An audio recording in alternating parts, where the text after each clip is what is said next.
আবার চলে এসেছি নতুন একটি ব্লগে। যে দেখুন, বেবি অ্যাডেলিয়ামের প্রতিস্থাপন এই যে বালিতে দিয়েছিলাম বেবি অ্যাডেলিয়াম 20 দিন আগে। দেখুন কি সুন্দর চারা বেরিয়েছে। এই চারাগুলিকে আমি আবার মাটিতে প্রতিস্থাপন করছি, যে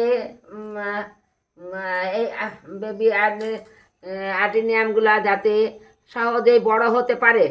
তাহলে এই যে বালি থেকে তুলে আমি মাটিতে দিচ্ছি। 50% বালি, 20% গোবর সার ও 30% মাটি মিশিয়ে আমি আগে থেকে মাটি তৈরি করে রেখেছিলাম। এবং সেই মাটিতে দেখুন এই বেবি অ্যাডেনিয়ামগুলোকে আমি বসিয়ে দিলাম। এবার এই বসানোর পরে এই অ্যাডেনিয়ামগুলা মাত্র 20 দিন বয়স।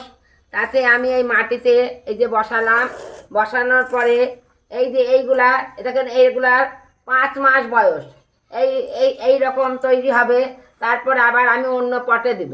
এবং এই রকম করার জন্য এই সপ্তাহে একদিন খোল পাতার জল দেব। আর যাতে বৃষ্টির জল না পড়ে সেরকম জায়গায় রাখবো। দেখুন, আমার ভিডিওটা যদি আপনার ভালো লাগে তাহলে অবশ্যই লাইক, কমেন্ট ও সাবস্ক্রাইব করতে ভুলবেন না। অবশ্যই সাবস্ক্রাইব করবেন। দেখুন 4-5 মাসে চারাগুলো কত বড় হয়ে গেছে। তা এই রকম চারা তৈরি করতে আমাকে সপ্তাহে একদিন করে খোল পচা জল দিতে হবে। আজ এখানেই রাখছি।